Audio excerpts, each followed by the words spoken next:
Hello नमस्ते, सान्यास lifestyle या आपल्या YouTube channel तुमचं अगदी मनापासून स्वागत आहे। कसे काय सगळे मजेत का?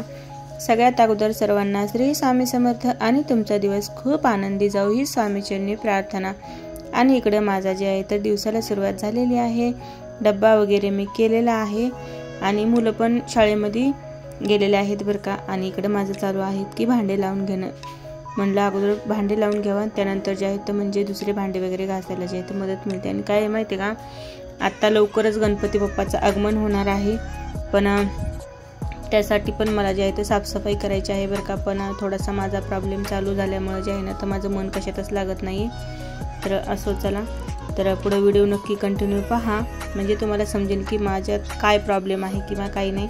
आणि स्वतःची पण काळजी घ्या, कारण की आपल्याशिवाय आपल्याला कोणीही पाहणार नसतं। आणि एकदा जर का माणसाच्या मागे काही किड सुरू झाली ना तर ती मात्र तुम्हाला सांगते काहीही केल्याने कमी होत नाही। त्यामुळे स्वतःमध्ये खुश राहा, आनंदी राहा, ना कोणाचं टेन्शन ना कोणाचा विचार, कारण की विचार करूनही आपली हेल्थ खराब होत असते, हे मला पक्कं आणि जाणवलं आहे। त्यामुळे मी तुम्हाला सांगत आहे की खुश राहा आणि पुढे व्हिडिओ हा मात्र नक्की कंटिन्यू पहा। तर इकडे माझे चालू झालेले आहेत कपडे वगैरे काढून घ्यायचे, म्हणजे धुईला बरं का।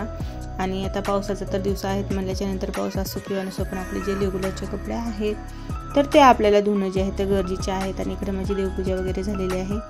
तर मला सांगतो बाकीचे कामं जे आहेत तर माझे चालूच आहेत बरं का। पण म्हणलं की कपडे वगैरे धुयच्या अगोदर जे आहेत तर आपलं टेबलवर आवरून घ्यावं, म्हणजे कसं होतं एकदा कपडे वगैरे धुयला लागले की मग त्यातच 1-1.5 तास जे आहे ते निघून जातो। आणि बाहेरचं कसं तिकडून जर का आलं आपण तर बाहेरचं स्वच्छ दिसलं की मग कसं थोडंसं बरं वाटतं। तर त्यासाठी जे आहे तर मला अगोदर इथलं आवरून घेते, तर तुम्हाला दाखवते। मी खाली फक्त स्वयंपाक करून घेतला, मुलांना स्कूलमध्ये सोडून आले आणि त्यानंतर जे आहे तर माझ्या कामाला सुरुवात होते। पण काय झालं माहिती आहे ना, तर आज जास्त जरा पाऊस उघडला आहे बरं का, तर खूप चांगलं वाटत आहे। आणि त्या पावसाने खूप वैताग दिलेला आहे, तर हे सगळीकडेच पाऊस आहे असं।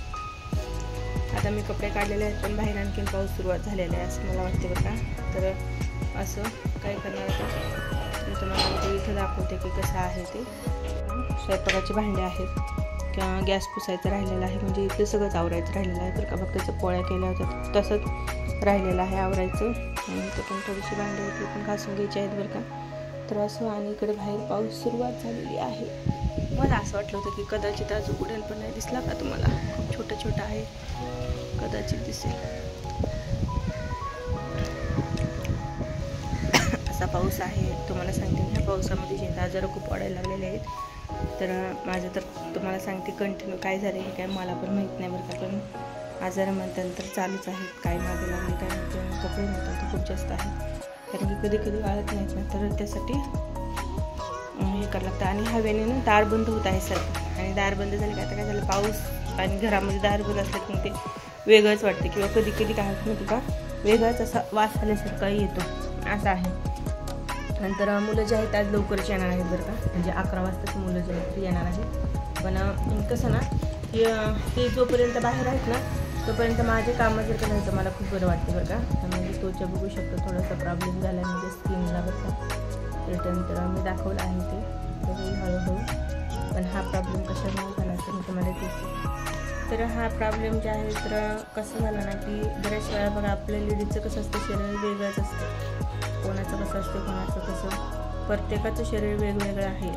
तर मला काय झालं माहिती आहे का, बरेच आज ना कमीत कमी 6 महिने झाले असून माझ्या चेहऱ्यावरती आणि शरीरावरती वेगळंच फोडं येत आहेत। फोड म्हणण्याच्या ऐवजी ही असं ॲलर्जीसारखी इचिंगसारखी।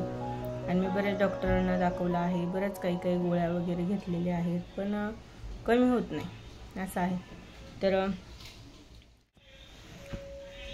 तर कधी काय होईल ना तर हे सांगता येत नाही बरं का। तसंच माझ्यासोबत पण होतं आज बरेच, तुम्हाला सांगितल्याप्रमाणे आज 6 महिने झाला आहे मी माझ्या स्किनपासून जे आहे तर खूप प्रॉब्लेम मला चालू आहे। प्रॉब्लेम म्हणण्याच्या ऐवजी सारखं जे आहे तर पाहायचं पण पाहू शकता, त्याचा पूर्ण चेहरा जे आहे ना, चेहरा आणि मानवरची जे आहे ना तर असं पूर्णपणे हे येत आहेत। आता तुम्ही म्हणता पिंपल्स आहेत, तर पिंपल्स नाही आहेत, पिंपल्स वेगळे असतात आणि फोड जे आहेत ते वेगळे येत आहेत। आणि पिंपल्स फक्त चेहऱ्यावरतीच येतात मला तरी असं वाटते, मग त्यातलं काय मला पण तेवढं माहिती नाही। पण काल मी डॉक्टरांना दाखवलं तर त्यांनी सांगितलं की हे प्रॉब्लेम तुमच्या शरीरामधूनच आहे, एका पिंपल्स वगैरे नाही तर ब्लडमध्ये काहीतरी प्रॉब्लेम झाला आहे किंवा तर ते आपण पाहूया. त्यानंतर इलाज करायला सुरुवात करूया. पण आज तुम्हाला कमीत कमी मी सांगते की 6 महिने झालं मला असं एकही दिवस नाही आहे की गोळी नाही आहे म्हणून नाही. सारखं म्हणतात ना की गोळ्या खाऊन खूप कंटाळतो, तर माझं पण तसंच झालेलं आहे. काल आणखीन गोळ्या घेऊन आलेले आहे, पण कालच्या थोडंसं डॉक्टरांच्या ह्याने जे आहे ना तर माझं जे आहे ना तर थोडंसं नॉर्मली कमी वाटत आहे बरं का. चेहऱ्यावरती आलं तर काही नाही हो, पण हे जे आहे ना तर पूर्ण शरीरावरतीच येत आहे की असं आहे. तर कोणाला काय माहिती असेल तर सांगा की यावरती पण तसा तुम्ही डॉक्टरचा इलाज करत आहे.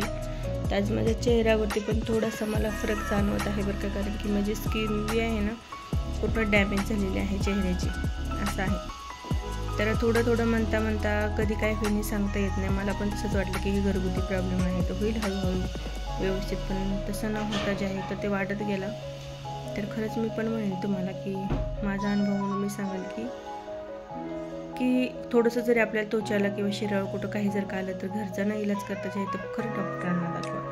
आज 6 महिने झालं मी ना एक बी दिवस असा नाही की माझ्या चेहऱ्याबद्दल मी विचार करत नाही किंवा आणि जर का लहानपणापासून जर का असेल ना कुठल्या गोष्टी तर त्याचा काही त्रास होत नाही बरं का, पण ॲटोमॅटिक आल्याच्या नंतर जे आहे ना तर मग माणसाला त्रास व्हायला लागतो की हे का होत आहे किंवा असं. बऱ्या चेहऱ्यावरती आलं ते ठीक आहेत, पण पूर्ण आपल्या शरीरावरतीच येत आहेत ना. कोणी म्हणले तुम्हाला सांगते यातले बी किस्से. आता असं नाही आहे की मी डॉक्टरला दाखवले आणि चुप्प बसले नाही. आमचे फॅमिलीमधले मेंबर पण खूप युनिक आणि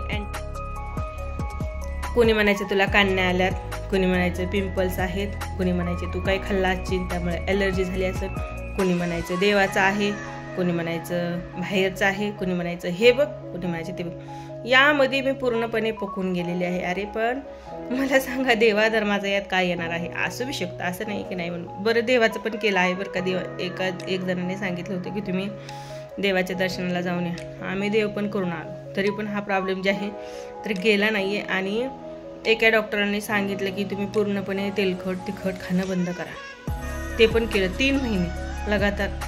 ते बंद केले तर तुम्हाला सांगते खायचं काय, फक्त काकड्या वगैरे तेच खाऊन जे आहे तर मी ते पण पूर्णपणे पाहिलं. पण काल तुम्हाला सांगते आपण म्हणतो ना की खूप गाजलेले डॉक्टर असतात किंवा काय, आपण जर का गेलं तर तिथं व्यवस्थित, तसं काही नाही. काल तर मी दुसरीकडेच गेले बरं का. तर गेले तर तिथल्या गोळ्यांनी जे आहे ना तर मला फरक पडला आहे त्या डॉक्टरांच्या गोळ्यांनी.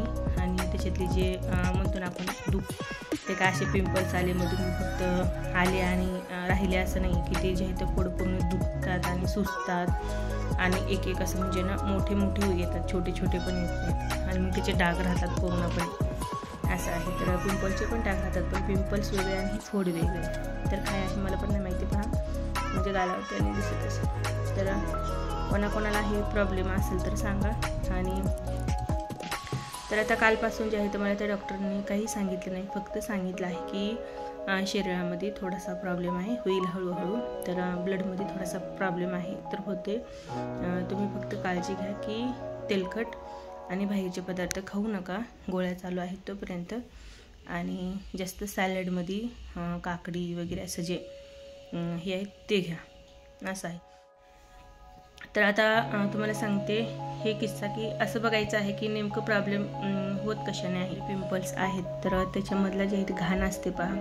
पिंपल्स तर मी म्हणणारच नाही आहे की पूर्णपणे असं फोड आहे, तर त्याच्यामधली जी घाण असते ना तर ती घाण काढून घेतलेली आहे. तर बघा दुःख आल्यावर आपण काय म्हणतो म्हणजे असं मराठी भाषेमध्ये म्हणतो पू, तर तसं त्यांनी काढून घेतलेलं आहे आणि मग त्याची हे केलेली आहे, टेस्ट केलेली आहे. तर बघूया आता त्याच्यामध्ये काय येतं. आणखीन काही रिपोर्ट आला नाही आहे, पण त्याच्यात जर का काही इन्फेक्शन निघलं तर मग त्यावरती गोळ्या किंवा इलाज चालू होणार आहे.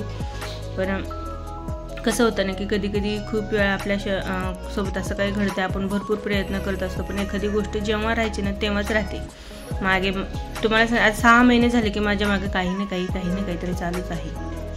आणि पहिलं अजिबात असं नव्हतं. एकदा माणसाला 30 वर्षे पूर्ण झाले की काही ना काहीतरी लागतं बरं का मागे. तर मी हे ऐकलं होतं, तर मला असं वाटतं की ते खरं आहे असं.